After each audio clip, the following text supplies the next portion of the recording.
Buenas noches a todos. En primer lugar, mi agradecimiento a Antonio, efectivamente un amigo de muchos años, por su generosa presentación. Y el tema que voy a tocar sale un poco de lo que es lo que acabamos de escuchar, ciencia pura. Esto más lleva de repente a la reflexión, pero que es una reflexión necesaria. Y lo que al final yo trato de mostrar es que la ética es rentable desde todo punto de vista, pero en el mundo del trasplante es rentable desde la perspectiva de la confianza. Si desde el punto de vista ético hacemos las cosas correctas, esto genera confianza. Y uno de los pilares del trasplante, de la donación, es la confianza. Para ello, yo voy a mostrarles que este sumario, y vamos a tratar rápidamente algunas cosas, como que la bioética y el trasplante prácticamente tienen un origen común, un nacimiento común. Las fundamentaciones que se hacen para poder argumentar por qué algo se considera correcto o incorrecto desde la perspectiva ética. Y hay cuestiones que a lo largo de los años, desde que empezaron los trasplantes, se plantearon, no exactamente en cada década, pero fue lo que primó en cada una de estas décadas. Este artículo marca realmente la mejor versión de lo que ha sido la historia de la ética del trasplante desde que empezaron en la década de los años 50, y su autor es el profesor Diego Gracia Guillén, que este artículo fue publicado en el año 2001, pero que el libro de Diego Gracia no se lee muy bien, y se llama como Arqueros al Blanco, usando palabras de Aristóteles. Y efectivamente mucho se ha escrito de este origen común de ética y trasplante. Ética en la donación de órganos siempre resulta una alianza rentable. Miguel Ángel Frutos, otro español que ha escrito al respecto, aspectos éticos de la donación de órganos, más allá de solamente la generosidad, aspectos éticos y jurídicos del trasplante de órganos. Y vamos a ver al final de la ponencia lo que en algún momento va a ser en nuestro país una fuente de órganos, que es a través de la donación en asistolia. Y justamente es esto el artículo principal de José Manuel Álvarez. Hay varias corrientes en bioética. Hay desde el positivismo, el utilitarismo, el personalismo, el principialismo. Es decir, uno se puede marear de tantas corrientes éticas, pero todos sirven para argumentar en uno u otro sentido aquello que se considera correcto o no. Y desde la perspectiva personalista, en una defensa legítima a ultranza de la persona, está esta corriente que podríamos decirle conservadora, pero que todas las corrientes siempre tienen algo que proponer. Y esta es la historia común del trasplante. En bioética uno de los tópicos justamente es el trasplante, y siempre han habido foros de bioética para zanjar muchas cosas comunes. Hay, como les decía, un nacimiento simultáneo, una evolución casi paralela en la segunda mitad del siglo XX, y hay una revolución física que se dio en la primera mitad del siglo XX, que es una revolución que terminó en una desgracia. Todos los físicos se abocaron al tema de la fisión nuclear y a la creación de la bomba atómica. Esto terminó mal y terminó también el tema en la Segunda Guerra Mundial. Y la bioética nace por necesidad. para poder dar respuestas a interrogantes. ¿Y qué preguntas se plantean? Si siempre se debe hacer todo lo que se puede hacer. La respuesta es no. Por ejemplo, la clonación de seres humanos. ¿Se puede hacer? Sí. ¿Se debe hacer? No. Y siempre es la técnica, por definición, intrínsecamente buena, desde la perspectiva del positivismo de Augusto Comte, sí. Pero eso cayó, eso se destruyó argumentativamente cuando ocurrió la Segunda Guerra Mundial. Y puede haber conflictos entre el poder técnico y el deber moral, siempre los hay. Siempre hay un límite para el actuar del científico. Y él es Augusto Comte, el creador del positivismo. Y la tesis central de ellos es que, desde el punto de vista de la investigación, ellos son los que generan el conocimiento, por lo tanto, de alguna manera se creían dueños de la verdad. Ellos marcaban qué cosa era lo bueno y qué cosa era lo malo, los científicos. Y no había una tercera persona que les pueda corregir y decir, no, no estás en lo correcto. Pero este paternalismo moderno, semejante al paternalismo griego de 25 siglos atrás, como les decía, cae desde el punto de vista político con las revoluciones de Norteamérica y Francia, y desde el punto de vista científico, porque los horrores de los nazis y la explosión de la bomba atómica hicieron pensar que no todo lo que venía de la ciencia era correcto.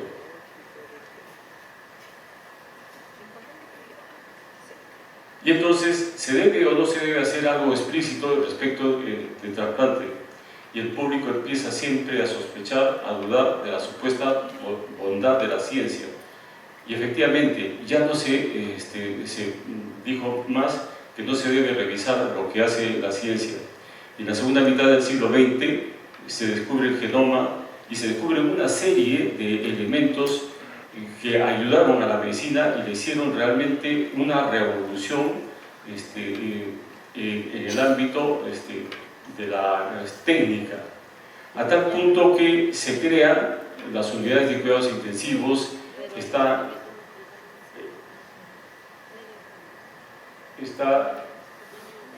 el pulmón, así fue llamado el pulmón artificial, los resonadores, los tomógrafos, la cánula de Skrip. Es decir, en la segunda mitad del siglo XX hubo toda una revolución, y la razón es la siguiente: todos los fondos de investigación y los científicos se pasaron al lado de la biología y dejaron la física, porque se habían decepcionado por el producto que dio la física en la primera mitad del siglo XX, y entonces estos científicos pasaron al ámbito de la biomedicina y crearon todo lo que ahora conocemos como un avance realmente revolucionario en la segunda mitad del siglo XX. Y luego, en 1954, se da el primer trasplante exitoso renal. Ya son justamente en este año 70 años del primer trasplante exitoso entre gemelos univitelinos, y no hubo el problema del rechazo. Y entonces, mientras más puede hacer la ciencia, más cuestionamientos hay. Y entonces aparece la pregunta por el deber. Y desde el punto de vista de lo que puede o no puede hacer o decidir la persona, aparece el utilitarismo, una corriente que dice que todo aquello que es bueno para la mayoría de las personas es lo correcto, es la perspectiva de lo que se puede hacer. Y Stuart Mill, en un libro que se llamó Sobre la libertad, él señala que sobre sí mismo, sobre su cuerpo y sobre su mente, el individuo es soberano. Esto marca el inicio de otro principio, que es el principio de autonomía. Este principio. Y la bioética tiene 4 principios clásicos: la no maleficencia, la justicia, la beneficencia y la autonomía. El mundo del trasplante le agrega la solidaridad y el altruismo. Y este principio de la autonomía nace efectivamente cuando se acaba el paternalismo y se prevalece la decisión de las personas para que se pueda hacer sobre su cuerpo lo que ellos deciden y no lo que decidan paternalistamente los médicos. Fijen bien esta diapositiva porque después vamos a ver cómo el principio de no maleficencia y el de justicia justamente están arriba porque tienen una preeminencia, una mayor importancia sobre el principio de beneficencia y autonomía. Esto, como diría Adela Cortina, son los mínimos morales que tiene que tener una sociedad. La no maleficencia es que nadie puede o debe hacernos daño, y para eso las sociedades desarrollan un código penal en el cual si alguien nos hace daño va a tener, digamos, que pagar una condena. Entonces, y la justicia, que todos conocemos, debemos vivir en una sociedad de justicia. Entonces, estos son los mínimos morales para poder ejercer la beneficencia, la autonomía y los propios proyectos de vida que tiene cada persona. Y el trasplante de órganos tiene una riqueza enorme porque convergen la mayoría de los problemas éticos en la medicina. Y las principales cuestiones, como hemos señalado, el trasplante en la década de los 50 es el problema de la ética de la mutilación. Ya que solamente en esa época se podía hacer trasplante relacionado de donante vivo, lo que se hacía era sacarle el riñón a una persona sana para colocarlo en otra persona enferma que requiere de un riñón. Entonces, desde el punto de vista ético, se trató de justificar cómo así se podía mutilar, porque al final, el sacar un riñón a una persona es una mutilación, pero ¿cómo se puede justificar ese acto? Entonces, no voy a profundizar, pero se deslizaron una serie de teorías, desde teorías del principio del doble efecto, que ya lo habían señalado Aristóteles y Tomás de Aquino. Pero el principio del doble efecto, el clásico principio del doble efecto es el del uso, por ejemplo, de la morfina en un paciente terminal con dolores agudos. Se usa la morfina para aliviar el dolor. Ese es el efecto bueno que uno busca. Pero puede haber otro efecto tolerable, permisible, que puede haber un paro respiratorio por el uso de la morfina.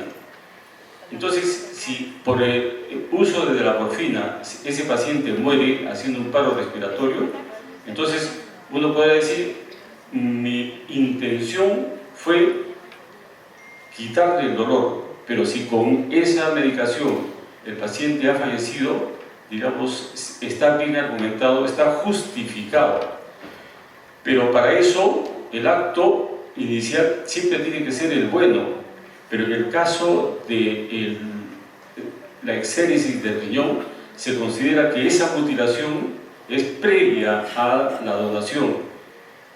El hecho es que no podía justificarse con la teoría del doble efecto.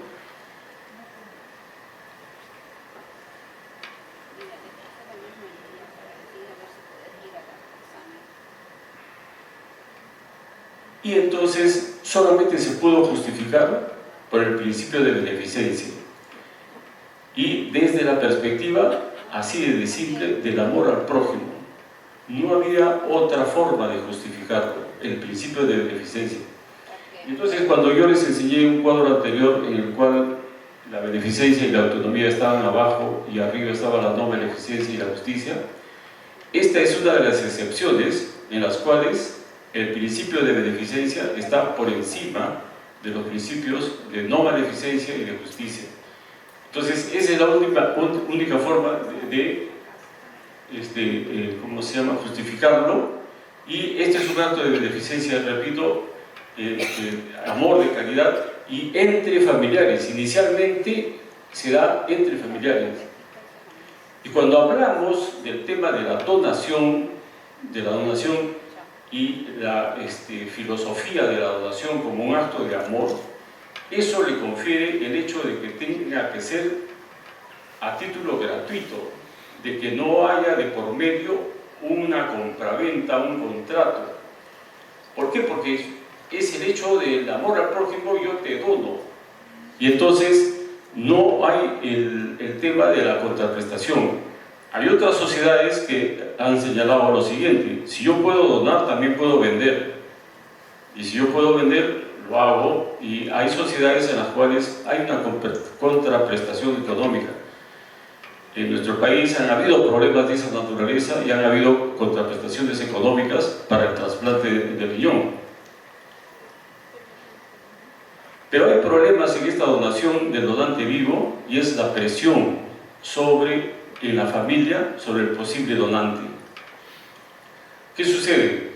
Que de repente entre dos hermanos uno está enfermo y el otro es compatible, y entonces hay una presión en el entorno familiar para que pueda donar. Y muchas veces ese donante no quiere hacerlo, ese potencial donante no quiere hacerlo, ese hermano no quiere hacerlo, tiene temor. Y entonces la salida puede ser que ese donante potencial pueda ser entrevistado en un comité de ética asistencial de un hospital y que pueda tener una salida airosa a través del comité para que no done si es que él en el fondo no desea hacerlo. Este es uno de los problemas principales que se plantea en la donación de vivo. Entonces,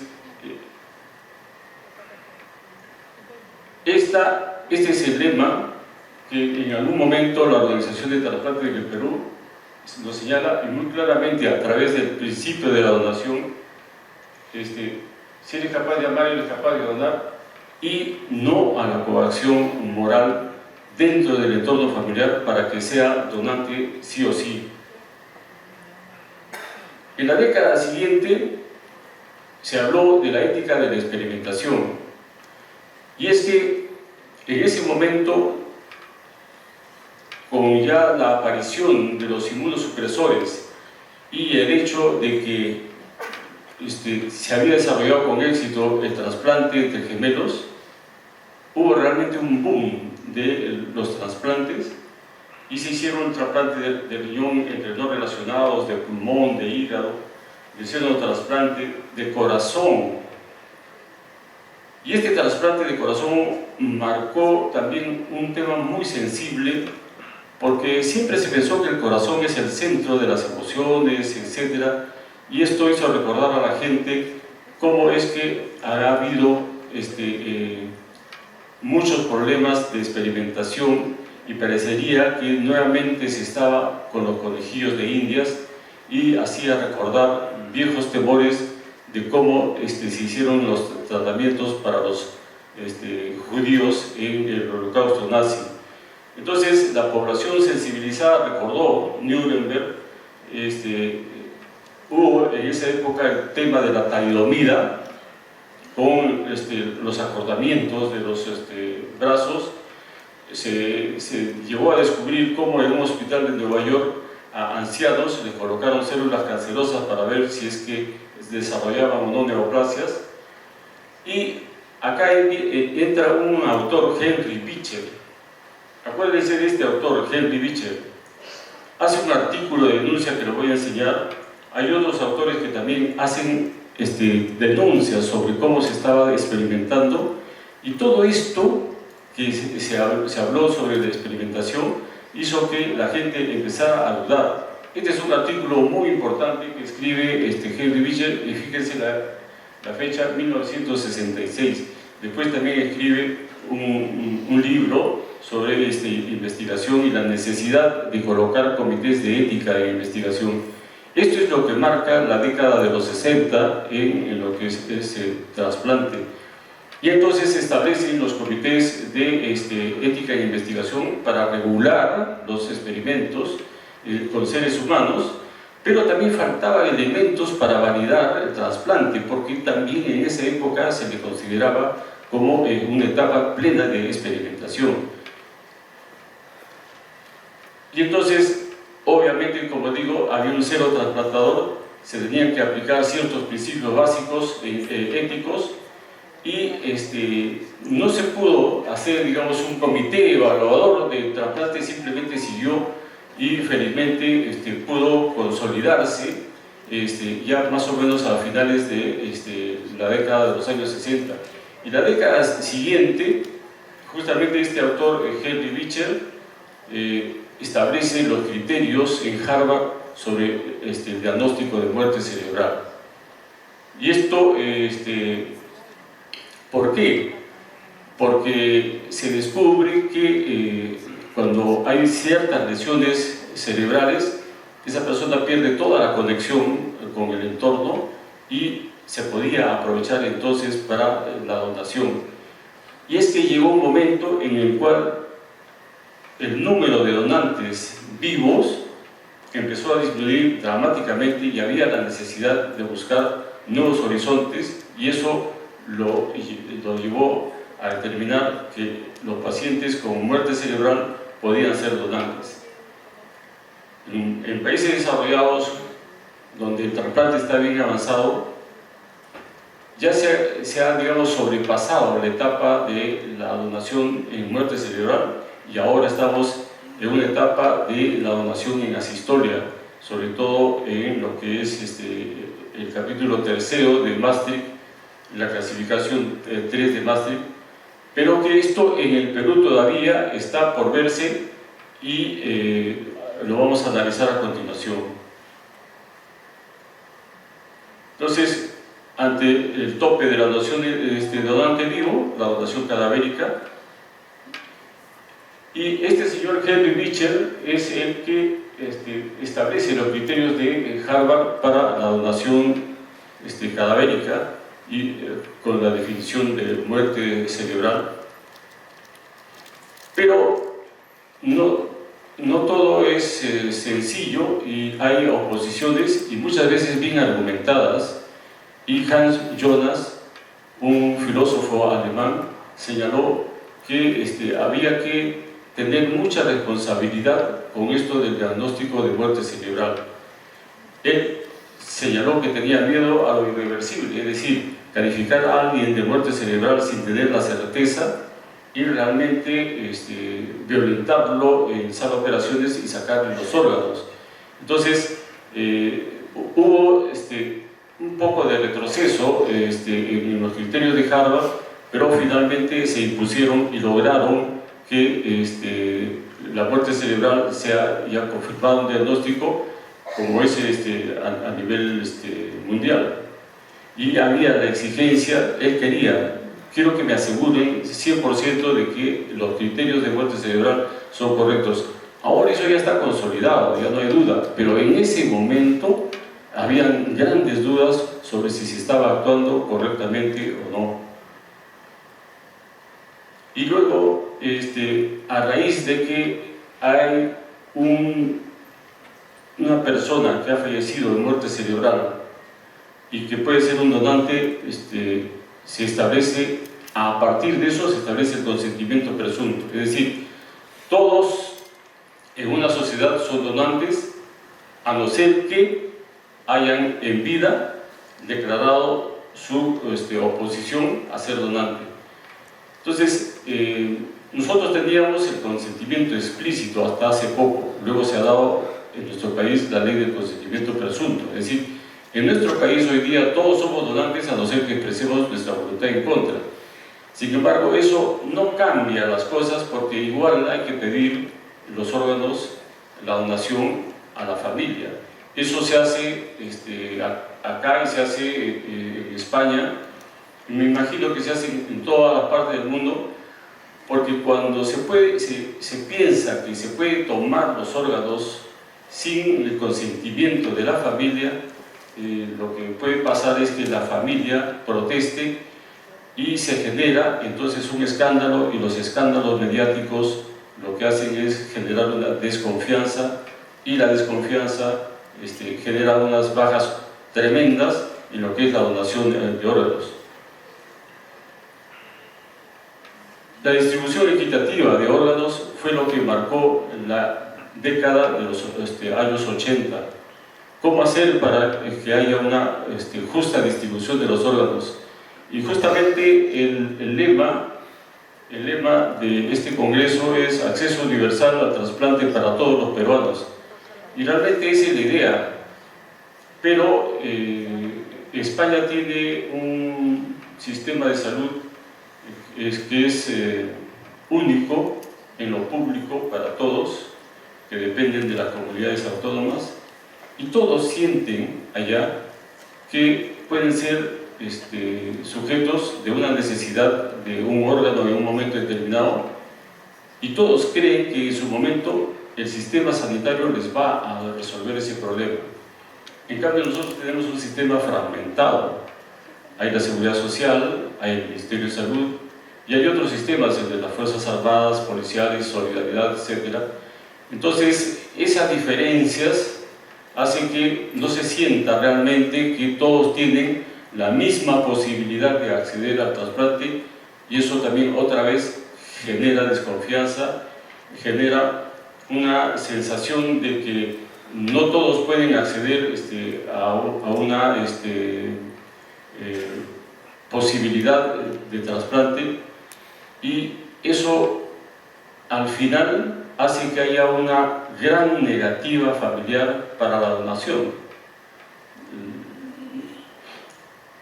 Hasta el año pasado la cifra de negativa superaba el 50% de nuestro país, es decir, de cada vez que se pedía, la mitad de pacientes de familiares se negaban a la posibilidad de donación, por lo menos de órganos. Entonces, esto que se plantea en los años 80, ¿cuáles eran los criterios para poder digamos, decidir cómo es la distribución de órganos? Se planteó al final que primero es la indicación, tienes la indicación, entras a una lista de espera, y luego en una lista de espera cómo acceder a quién darle. Y para eso sí se establece lo que todos te conocen en esta sala, la compatibilidad, el tiempo de espera, el primero en llegar, el primero en ser atendido, la gravedad de la enfermedad, la urgencia cero, y hay otras, digamos, hay otros criterios, pero los criterios son estrictamente médicos. Obviamente, ya es conocido, el nivel económico, social y educativo del receptor debe influir en la decisión. No se debe postergar pacientes cuando se espera poco éxito. Eso es un tema que hasta ahora resulta controversial. Si es que si uno busca el éxito y con un costo de oportunidad bajo, y si esto es motivo para postergarlos o penalizarlo, un alcohólico que de repente no deja de tomar alcohol, debe ser postergado en su necesidad de un trasplante hepático.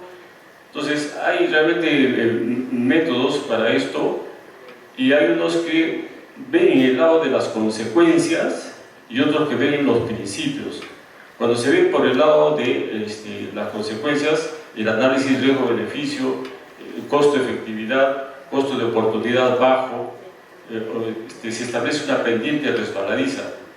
Y entonces estos criterios realmente generan desigualdad. Los criterios que generan igualdad son más difíciles de aceptarlos, porque al final la ética, así como se trata del deber, trata también de ayudar al más desvalido, digamos, como señalaba, la lotería de la vida.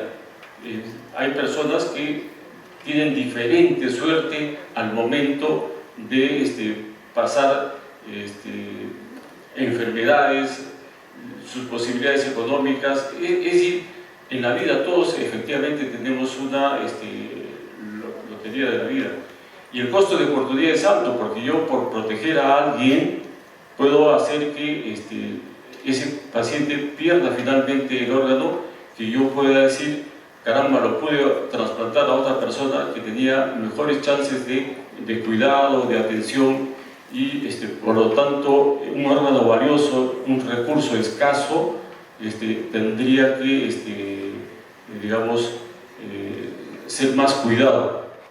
Por lo tanto,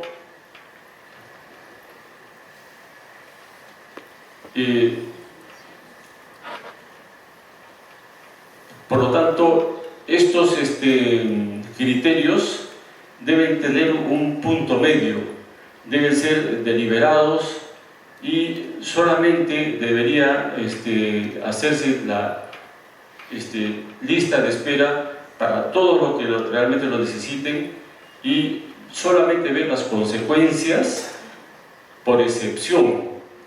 Lo normal debe ser actuar por principios, a pesar de que el costo de oportunidad es alto. El otro tema de organización también es un deber ético nuestro, sobre todo en nuestro país, el tema de la organización del trasplante. Nosotros tenemos una tasa de donación por millón de 1.8, estamos lejos de otros países, y el primero que va en el mundo es España, que tiene 50 donantes por 1 millón de habitantes.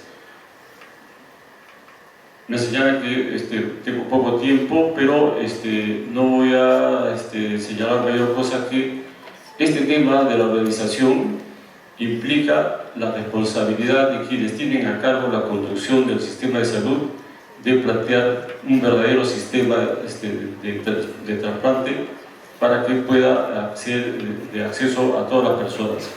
Hay un perfil de organización, pero que tiene que asegurar algunas variables: el máximo rigor en el diagnóstico de muerte cerebral, la no comercialización de los órganos como puede haber ocurrido en nuestro país, espero que esto ya no se esté dando, y el rigor en los criterios de inclusión en la lista de espera y de selección de los pacientes.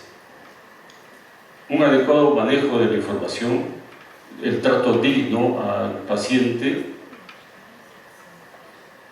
¿Y cuáles son los problemas que luego ya se ven ahora en nuestro siglo actual? Este tema de la donación en asistolia. Hay dudas hasta ahora sobre los tiempos de reanimación, la limitación del esfuerzo terapéutico, el momento en que se tiene que decidir, las decisiones anticipadas, el rechazo del tratamiento, las órdenes de no resucitación, la reanimación post-parada cardiorrespiratoria, la canulación pre-mortem. Es un gran tema que todavía sigue en discusión. Se justifica invadir a una persona que está pronta a morir. Y el trasplante múltiple también es un tema de controversia. Y entonces el tema fundamental en la donación de asistolia está acá, de un paciente que está a la espera de un paro cardiorrespiratorio porque se ha hecho la limitación del esfuerzo terapéutico. Y entonces, para la limitación del esfuerzo terapéutico hay algunas interrogantes todavía. Es que es un paciente cercano a morir. Entonces la pregunta ¿es éticamente aceptable preguntarle a esa persona que está por morir si es que está en condiciones de donar? Y si está en condiciones de hacerle la limitación del esfuerzo terapéutico. Y esta propuesta de limitación del esfuerzo terapéutico tiene que ser previa a el hecho de, entre comillas, pensar en la donación. No puedo hacerlo al revés, porque la verdad que no se justifica por ningún motivo pensar primero en la donación y luego plantearle a un paciente que está en vías de morir por alguna enfermedad crónica, grave, insufrible, etcétera, plantearle la posibilidad de donación. Entonces, el gran tema es cuando hay un consentimiento válido. Por eso que es importante las decisiones anticipadas, es decir, todas las personas en vida deberíamos tener una decisión anticipada, un living will, es decir, unos deseos anticipados de qué cosa queremos al final de nuestra vida. Y entonces cae la pregunta, ¿existe verdadera autonomía para decidir? Es decir, una persona en las condiciones en que está puede decidir efectivamente qué es lo que se debe hacer con su cuerpo. Entonces algunos dirán, no es el momento, otros dirán, aquellos que se basan en el principio del utilitarismo, la utilidad, pero yo tengo ahí 4 o 5 pacientes que están esperando los órganos, tengo que decirle, ¿no? Esta persona ya está por morir. Entonces, y es un tema pendiente en nuestro país de las decisiones anticipadas, no lo tenemos, no está reglamentado, así como no está reglamentado también las órdenes de no resucitación. Se hacen, en nuestro medio se hacen, pero se hace todo de una manera informal, no hay un respaldo legal. Y claro, tampoco hay la retirada del tratamiento de soporte vital para conseguir la donación de órganos, porque eso todavía no se ha hecho. Estoy para terminar, y siempre es bueno recordar el imperativo categórico kantiano en esta parte. Dice, obra de tal modo que se use la humanidad tanto en tu persona como en la persona de cualquier otro, siempre como un fin, al mismo tiempo y nunca solamente como un medio. Y a veces cometemos el error de instrumentalizar a las personas olvidándonos de su dignidad y haciendo que sea un objeto para poder ir a otro fin, que es el de la donación. La manipulación pre-mortem también es algo que está en cuestionamiento. En el año 2012, cuando estuve en el Hospital Gregorio Marañón, el tutor nos decía que ese era el tema central de la donación en asistolia controlada, más 13. El cómo invadir a un potencial donante, una persona que está a punto de morir, a la cual lo que le corresponde es el confort, la compañía familiar, pero que finalmente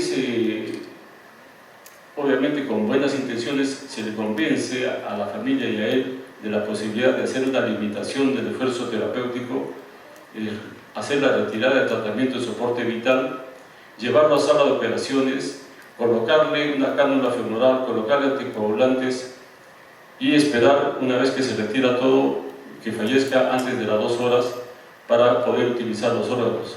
Entonces, eso sigue en controversia.